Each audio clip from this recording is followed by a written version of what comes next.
The Lord of the Rings, The Crime of the Ring. Frodo and the rest of the Fellowship were carrying the One Ring, Sauron's ring, to Mount Doom in order to destroy it and defeat the army. When one day on their journey, it disappeared out of sight. The party was distraught, as they knew one of them must have stolen the ring, but they didn't know who. So they got the greatest forensic detective of all of Middle-earth to come and help. This detective is known as Randolph the Purple. He is the brother of the greatest wizard of all time, Gandalf the Grey. When searching the crime scene, he found a single hair follicle on a rock, and he knew what to do. He learned this thing in the genetics classes of his forensic school, in which they called DNA fingerprinting. He first collected samples from all the party, some willing and some not so willing.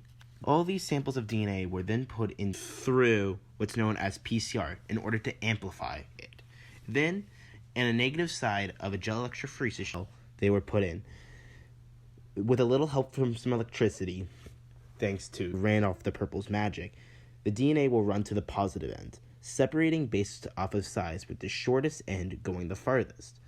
This is the way how the DNA can be compared on the two VTL and locuses in order to find out who's the guilty party is. Our suspects are Aragorn, Legolas, Gimli, Gollum, and also to compare against Frodo, our witness.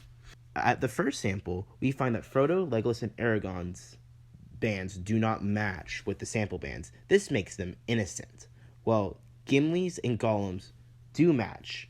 This makes them prime suspects, as their DNA matched on the VTLM locus. Then, compared on the second VTLM locus, Aragorn and Gollum's DNA matched the sample on the VTLM. This makes them suspects as well.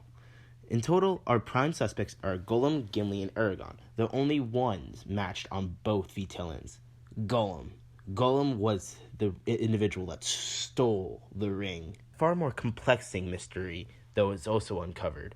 Gollum and Frodo both shared a DNA fragment on both locuses.